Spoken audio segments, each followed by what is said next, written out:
Welcome back to Consider This. Melisa and Sharaad on the show with you, and we're speaking to one of the SUHAKAM commissioners, Gerald Joseph. Tomorrow is International Human Rights Day, taking stock of where Malaysia's at in terms of human rights. Now, just before the break, you said it's a tough sell here in Malaysia. I want to talk about SUHAKAM's role. Whether there's a clear understanding of SUHAKAM's role.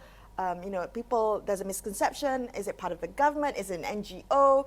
I understand it's established by Parliament under the Human Rights Commission of Malaysia Act. So maybe you can clarify some of these misconceptions for us. So I think the misconception continues. Sometimes they invite us as a list of NGOs. So even governments do that. So you say, why are we in the CEC of the NGO? Then we tell at the meeting, you say, oh yeah, sorry, noted. We are a statutory body. But statutory bodies, there are so many statutory bodies that are actually government agencies.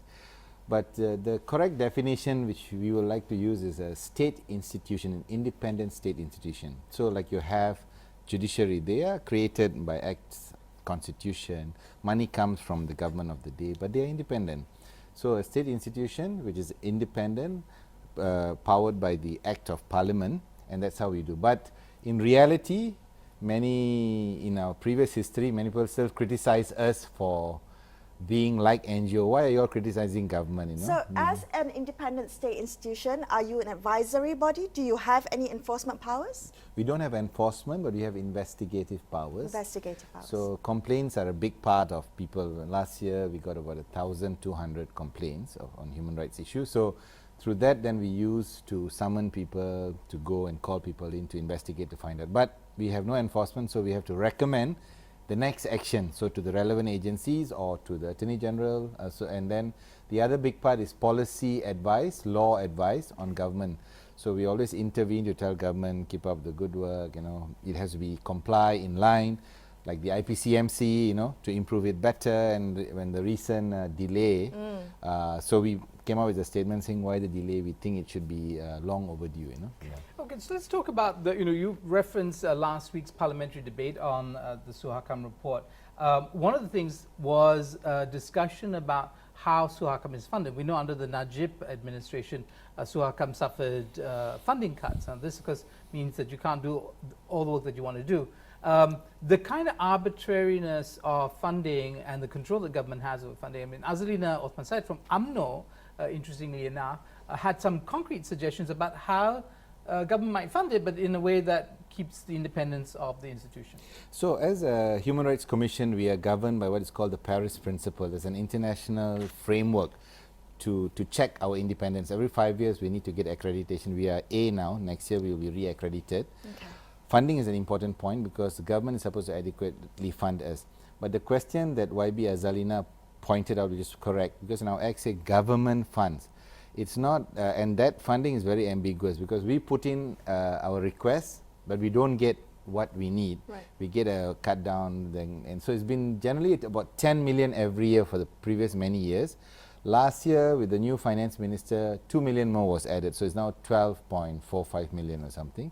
But this year we had an additional Children's Rights Commissioner added on to to our complement with a separate office, but we have no additional budget. So I think her proposal is it should not be subject to decision of economical calculation by the government. It should be guaranteed funding, and she asked to change the language of government and put it into the constitution where guaranteed funding, like the judges, you cannot play with that. That is like whatever happens, it's guaranteed. So it was a good proposal to strengthen. Okay. How likely is the proposal, to be taken up?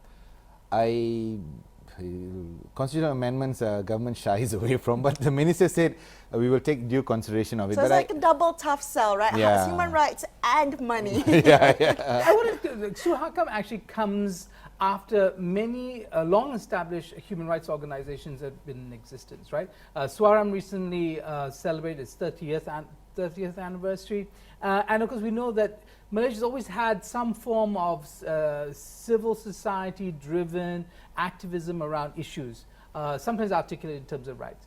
How do you locate SUHAKAM within this larger field of human rights advocacy in the country? And to what extent are there synergies, or is there territoriality and kind of a fighting between them for who gets to represent what issue? I don't think there is a fight between the human rights institution and civil society. Very clear division, but we've been very collaborative. In the previous government, we were an interlocutor for many civil societies. Our doors are open door policy. So they would come with their complaints, and then we would initiate events, roundtable discussion, which had all stakeholders, because it was the most difficult task before for civil society to have direct access. Right. So SUHAKAM played that role, and our meetings, government used to come. It was a good discussion space. And the complaints, many NGOs get the first call, like torture or a village being broken down or something, and then they will bring the people to SUHAKAM, and that's how SUHAKAM gets in. So it's been very collaborative, and civil society is an important stakeholder that SUHAKAM calls upon also to inform us, to help us in our work, because they are the grassroots people in the country. Okay, so you can kind of have this intermediary role.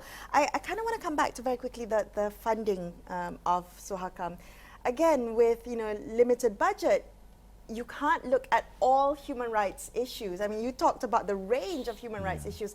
Is there a priority that you have to allocate funds to? I mean, how do you refine that priority? It's tough, because if you refine, there'll be a group say, discrimination, you've forgotten my issue. So open door means all issues come in, but as a programmatic approach, we've spent a lot of energy on the national inquiry indigenous people in our previous history. Now we're spending a bit more energy on human rights education in schools, to modularize, to try to get the education ministry to work a bit more. Then I think next year, based on the amount of input plus our own discussion, the issue of statelessness, children who are stateless, adults who are stateless, and documentation seems to be a big priority. Many MPs have said that needs to be resolved. Okay. So I think that will take up energy of us, but if I put that on the list, it would not be fair, because we continue with trying Everything to clear else, up the bucket system, which is a good news, because out of 6, 3 have been going to be renewed, going to be changed, the toilet of the 3 prison. 3 not, but there will be continuing work at that level. But at the policy level, we will have to push 2 or 3 big issues. But if we don't do what others call on us, they will then be unhappy with SUHAKAM. Just very quickly before the break, you mentioned that you're looking at human rights education in schools. Human rights being taught in schools at the moment? No. Not at all. Not So at looking all. to increase that. So there's an interim new measure done, the post-UPR, post-PT3, where the children have a lot of free time, teachers who don't know what to do. So we've introduced modules for 2-3 days and trained about 400 over teachers, and so they've been tried out in schools this year for the first time. We worked with the education ministry, so that's the first step in. Yeah. Oh, Wonderful. All Very right. impressive. We'll be right back with more on Consider This. Don't go anywhere.